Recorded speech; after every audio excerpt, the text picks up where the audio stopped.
actually with Natalia, joined by special guest today. It's Marianne, who's head of yacht management at Camper and Nicholsons. How are you today? I'm very well. And you, Natalia? Nice to see you again. Nice to see you too. Once upon a time, we were colleagues working in the same company.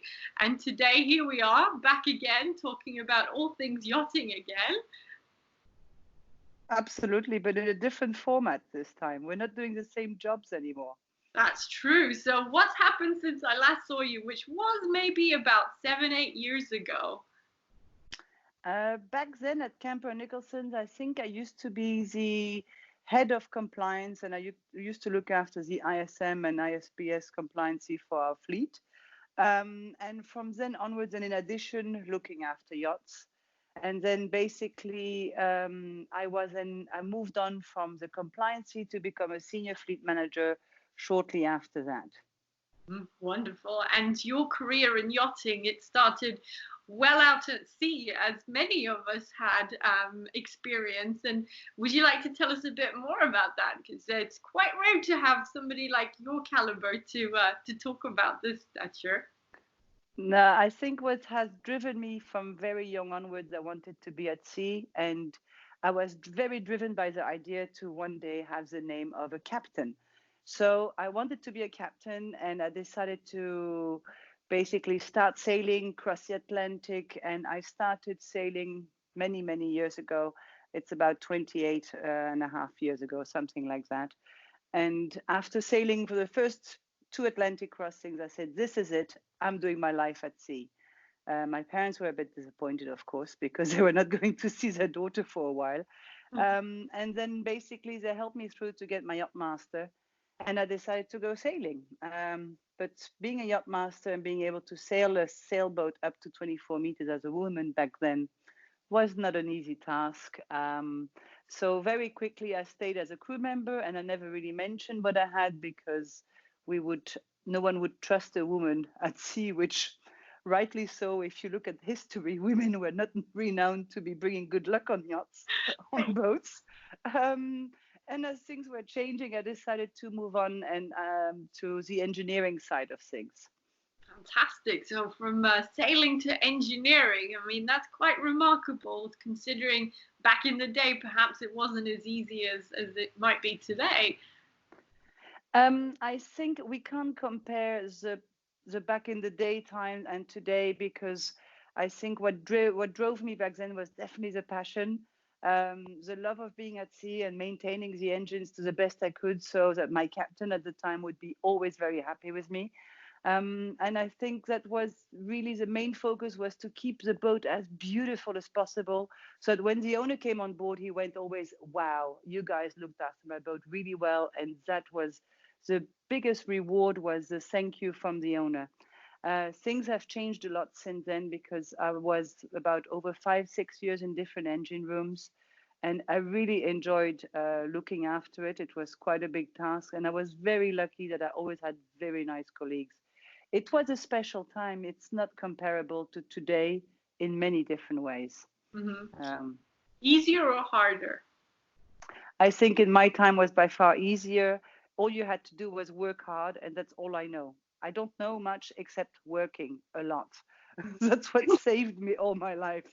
Um, I can't pretend on much else, and everything I did and I achieved was definitely thanks to hard work and people trusting the fact that I never disappointed them and giving a good result at the end of the day. So that was definitely my biggest strength, I think, is yeah, the passion of doing a good job and keeping people happy around me. Hmm. It's two things which are really important in this business. Absolutely. The trust factor definitely comes in, and it's quite a niche market, the yachting industry. Everyone seems to know everyone, and you evolve with the people in a sense. And you've been at Camper and Nicholson's quite a long while now, so it's like a family, would you not say? Well, definitely a big family. When I left yachting at sea.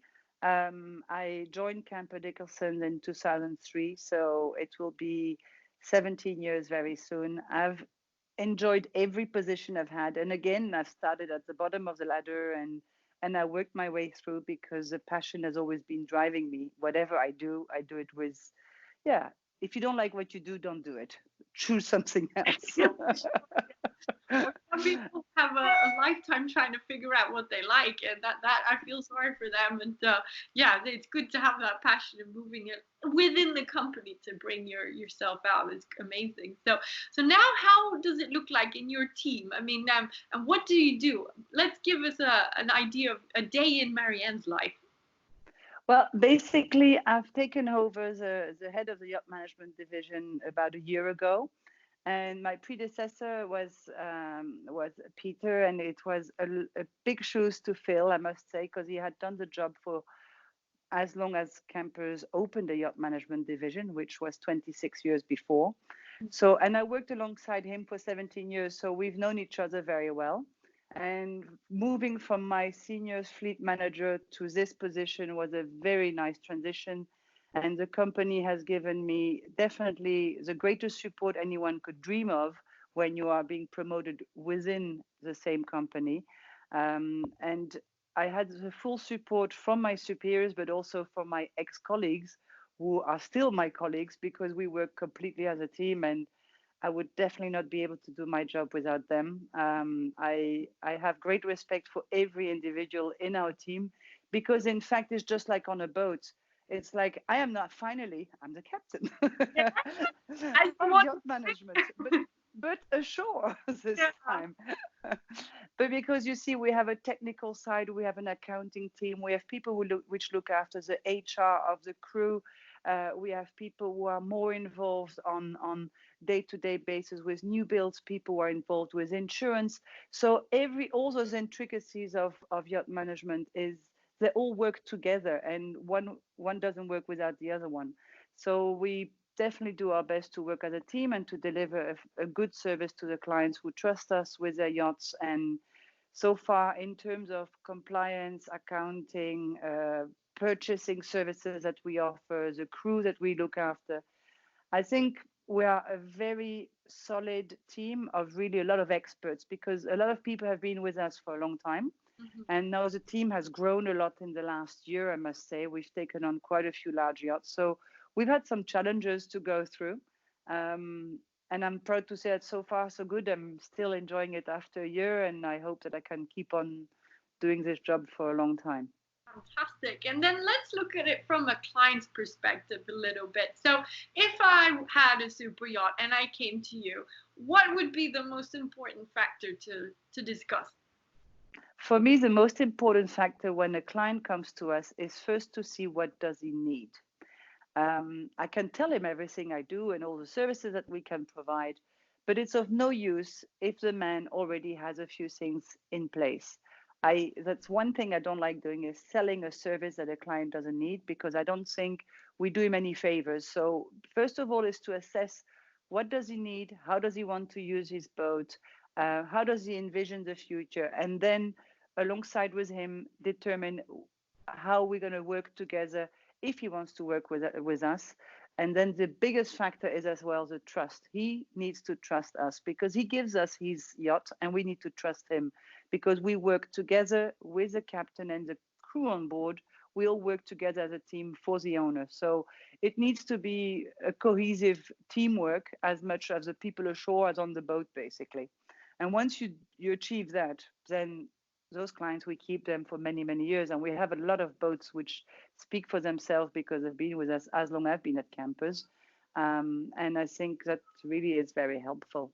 That's a testament for sure. And of course, that was my next question: is the longevity of your clients? I mean, not just we're talking generally, but it really goes down to the team and the people to make sure that the yacht stays in the fleet as long as possible. And they probably upgrade as well and maybe keep their relationship with you then. But I think the longer the owner stays or the client stays with the team, the more he gets to know the people he works with, but he also gets to know all the other services we do in the company. Because yes, yacht management sounds like, yeah, it's a quite complete service. It does a lot of different things, operational, especially on board and with working closely with the crew. But then when you think that the company also offers fantastic charter marketing and we offer sales and we offer We offer insurance. We offer so many various other services that he may need along the way. So it's nice to be able to accompany an owner from the beginning of his ownership until the day he decides to change his boat, to upgrade it, because we will definitely try to introduce him to the best people we have in house, and because we have this trust there, he would definitely feel that he's in good hands, and hopefully achieve what he wants to get, basically either a bigger boat or different crew or whatever his need is. We are there to make it happen. It has to be a happy journey. Owning a boat should be fun. Yeah. Let's not forget, it's sailing is wonderful. Traveling, cruising on a motor yacht is also amazing. But at the end of the day, it must still remain a joy. The day it becomes a headache, again, don't do it. Yeah. And And we are there to take care of all the headaches. We yeah, don't. yeah. We make sure there are no headaches. Fantastic. And in terms of your career, then, what has been the most impressive super yacht you've dealt with? And Well, I don't. I hate to name any yachts. I think we've had some amazing yachts where the technology on board has blown me away, because of course I'm really interested in technology and engineering side of things. So when you see yachts which have been specifically designed with a sort of looking after the environment, and being really where the owner is really caring about how to use his boat in a environmental friendly way, and also to protect the ocean, that for me sometimes has definitely blown my mind and is a pleasure to look after. And then the other thing, I think, it's the boat is one thing, but the crew is definitely the joy of our daily life, because they need a lot of support. Their jobs are not easy. And I think anyone thinking that for the crew it's easy to look after a yacht, it's a big mistake, because it's a huge responsibility for the captain. And it's a big responsibility for the entire crew to make sure the boat runs well. And I have my full sympathy and support with most of the crew in our teams. And I think that's where we're also very strong at Camper Nicholsons. We have a very human approach, and most of the boats that we also get into yacht management are brought to us by captains who have experience with us, with the team, and by seeing how we care about them as a person. Absolutely. And the ratio of women in the company, how is that important to Kemper Nicholson's, do you think? I mean, we have International Women's Day coming up, and this is a little bit of a homage to the amazing women who make up the yachting industry that we don't necessarily hear too much from. So here's a chance to shine and say something. I seriously think that Camper Nicholson should get a medal for putting a lot of women in charge, because there seem to be plenty at the head of a lot of our divisions. Our CEO has been very, I would think, extremely proactive in having, competent women dealing with their teams, and I think that's pretty unique. I haven't seen any other company like ours where there are so many women in charge. He must have a secret I don't know. Do you think that maybe have that inner ability to talk to clients and listen to the clients more than perhaps men do? I wouldn't say it that way, because it would be totally unfair about the ones who are patient and who do listen. I think we might have a different, more not necessarily a more emotional approach. I would say it's easier, the men-women relationship when it comes to yachts. It's easier to say what you want without playing with somebody else's ego, because when an owner speaks with me, or he speaks with my colleague, or when a captain speaks to a man manager as opposed to a woman, he's not going to talk about the same things. He won't open up the same way. And I think this relationship between men and women is really interesting in this industry, because it opens up different avenues by probably being more truthful in the end. That's definitely my feeling. People are, I would say, captains will definitely hide probably less with me on the phone, or my female colleagues, as opposed to my male colleagues, where they might say, oh, I might look silly if I tell him that. As opposed to with the women, you will say, you'll be more of a confidence, and the confidence is higher, I think, in that sense. You don't have this game of being stronger than the other one. The ego has less room in between men and women, and that is nice because it keeps things probably in a certain quite well balanced, I would say. And would you say that your expertise as an engineer and your sea awareness and how you've worked at sea has helped in this situation? Tremendously. I've worked with so many men at sea in so many different engine rooms. I've enjoyed my time on the boats. It's sometimes, yeah, I've been a little bit of a tomboy in that sense because doing such a job by lifting, heavy pieces of machinery and bolting things on and dismounting parts was something still quite unusual back then for women to do. But because I was rather young and sporty and enjoyed all that, I think I've learned a lot about men in general at sea, but also the technicality of the boats has given me definitely by far more strength when I did my job ashore in receiving the confidence and the trust from the customers, because you will trust somebody who knows the guts of a boat more than somebody, and it's horrible to say that, but that somebody was maybe doing a job which didn't have that complication in it. Yeah. That's it's good. Not, yeah, it's just a different type of job. It's given me a lot of opportunities, that's for sure. Fantastic. And then the last question, as we are on luxury with Natalia, and it doesn't necessarily have to be luxury as we know it in the past, but what is it that makes a yacht luxurious, Marianne? The service, the beauty of the boat makes it, first of all, the aesthetics of the boat is definitely the luxurious side of it. So when an owner will buy a boat, or he will definitely look at the way it looks, and the beauty of the interior, the beauty of the exterior will probably be the first thing for which he falls, and that's why he will buy it. So the aesthetics are very important. And why is it so luxurious? Because on board yachts, we try to offer a 5-star hotel service, but we tend to forget that it's not a hotel, and that's where we have discrepancies with the hotel market. And clients who come on board yachts believe that everything is possible. It gives this feeling of freedom because you are out at sea and no one can see you. So there is privacy. It is luxurious to be able to spend some time with your family where no one is able to see what you're doing. And I think that on a yacht is quite a good achievement especially for notorious people who don't want to be be taken on pictures by paparazzis or other curious human beings. Yeah. No, I think the luxury on board is definitely, aesthetics, service, the quality of the food, the destinations where you go to. It is a lifestyle of being able to enjoy this way of having this feeling of freedom, which you don't get anywhere else when you go on holiday.